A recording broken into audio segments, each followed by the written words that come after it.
Halo semuanya, saya Lucky Selamat Sentosa dan Trimarta. Kali ini akan membahas kerangka financial reporting. Kita mulai. Nah, di sini kita akan membahas kerangka financial reporting. Apa sih tujuan dari membangun kerangka konseptual?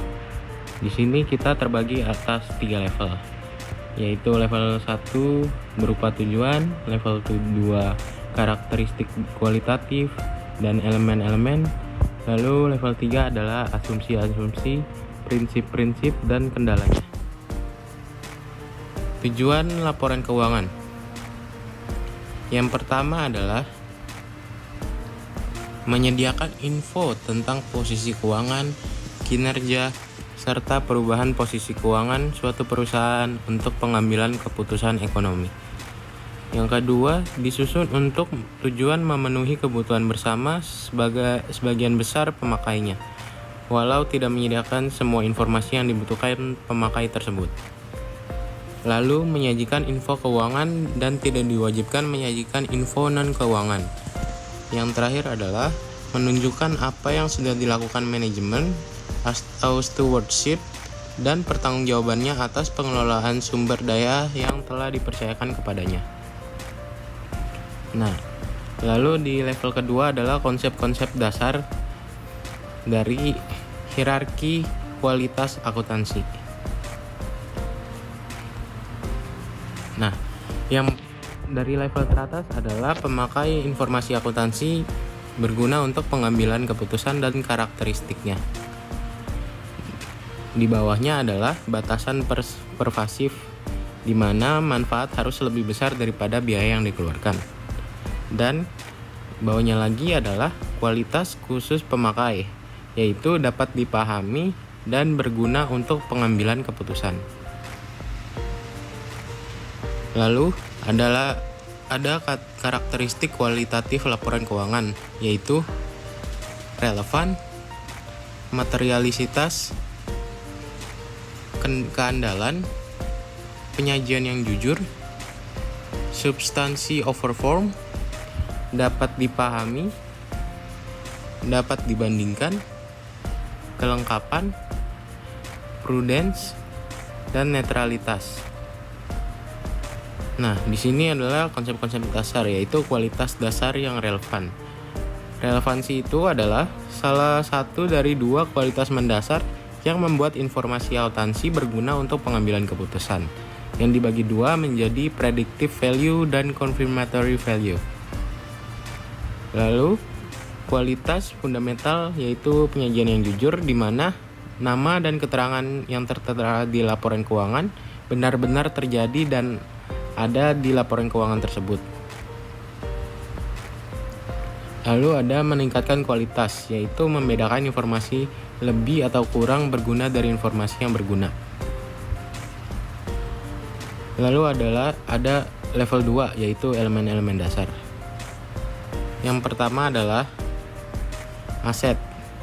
Aset ialah sumber daya ekonomi yang diharapkan memberikan manfaat di masa depan. Lalu yang kedua adalah kewajiban, yang merupakan pengorbanan ekonomi yang mungkin terjadi di masa depan yang timbul dari kewajiban berjalan sebuah entitas tertentu. Yang ketiga, ekuitas, ialah kepentingan residu dalam aktiva sebuah entitas setelah dikurangi kewajibannya. Yang keempat, investasi. Investasi oleh pemilik ialah kenaikan aktiva bersih sebuah perusahaan yang ditimbulkan oleh transfer sesuatu yang bernilai dari entitas lain kepada perusahaan tersebut untuk menaikkan kepentingan pemilik di dalamnya. Yang kelima, pendapatan ialah arus masuk atau peningkatan lainnya atas aktiva sebuah entitas atau pelunasan kewajiban selama 1 periode. Yang keenam, keuntungan. Keuntungan merupakan kenaikan ekuitas bersih sebuah perusahaan yang ditimbulkan transaksi periferal dan insentif dari sebuah transaksi atau kejadian lainnya. Yang ketujuh adalah kerugian. Kerugian merupakan penurunan ekuitas bersih sebuah perusahaan yang ditimbulkan transaksi periferal dan insidental dari semua transaksi atau kejadian lainnya. Lalu ada level 3 yang dijelaskan oleh Marta. Oke, di sini saya akan menjelaskan level ketiga. Jadi level ketiga ini akan ngebahas tentang asumsi, terus prinsip-prinsip dan kendalanya.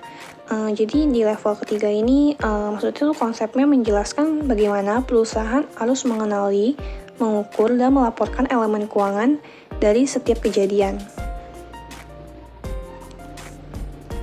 Yang pertama di asumsi akuntansi itu ada economic entity. Jadi asumsi yang maksudnya itu kayak sebuah kesatuan usaha yang berdiri sendiri, yang kegiatan itu terpisah antara pemilik dan unit bisnisnya.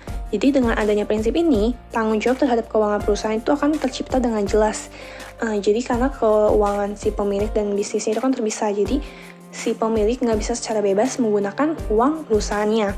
Terus kedua ada going concern. Nah, going concern ini asumsi yang mengatakan bahwa sebuah bisnis atau usaha akan terus-menerus dan berkesinambungan tanpa adanya pemberhentian atau pembubaran usaha di tengah jalan.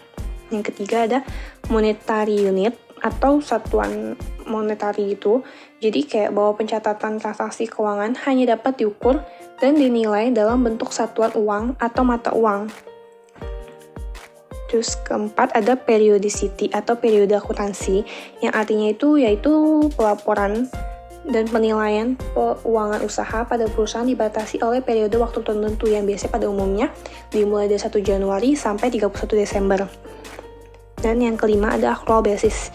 Jadi pencatatan transaksi dicatat dalam periode ketika peristiwa itu terjadi.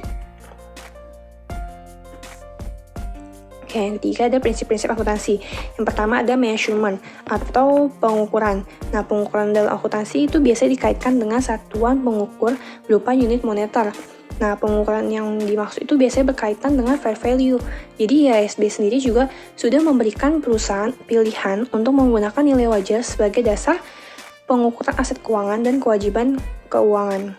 Terus kedua ada revenue recognition atau pengakuan pendapatan, yaitu kayak pendapatan itu kan merupakan tambahan kekayaan yang timbul akibat adanya kegiatan usaha kayak jual beli barang, terus ada sewa menyewa.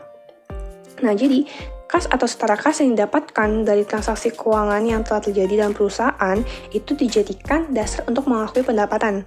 Dan yang ketiga ada expense recognition, pengakuan beban. Jadi dalam pengakuan beban atau biaya secara umum biasanya terjadi pada pencatatan dan penyusunan laporan keuangan. Yang biasanya itu pengakuan biaya dapat diakui pada saat accrual basis atau pada saat terjadinya. Jadi dengan periode berjalan, sama halnya sesuai secara transaksi apabila jika ada pengakuan pendapatan yang ditunda, maka pengakuan biayanya itu juga biasanya ditunda. Terus keempat ada full disclosure atau pengungkapan penuh. Jadi pengungkapan laporan keuangan itu sama aja kayak seperti penyampaian atau memberikan informasi yang penting untuk mempengaruhi penilaian dan keputusan pengguna informasi. Jadi pengungkapan informasi yang disajikan itu kita bisa lihat di laporan keuangan, catatan atas laporan keuangan, dan informasi tambahan. Oke, yang ketiga ada kendala. Jadi kendala ada cost dan materiality. Nah, cost itu adalah biaya. Jadi maksudnya biaya penyedia informasi harus dipertimbangkan terhadap manfaat yang dapat diperoleh dari penggunaannya. Terus kalau materiality atau materialitas itu adalah sebuah konsep di mana item dapat dikatakan material jika mempengaruhi atau mengubah penilaian dari orang yang wajar. Sebagai contoh, misalnya materialitasnya itu seharusnya 30 juta, tapi salah saja 20 juta, maka masih bisa dibilang wajar. Tapi kalau misalkan salah saja melebihi dari tingkat materialitas, maka bisa dianggap sebagai tidak wajar. Seperti itu. Oke, sekian presentasi dari saya dan Lucky, kurang lebihnya mohon maaf, dan terima kasih atas perhatiannya.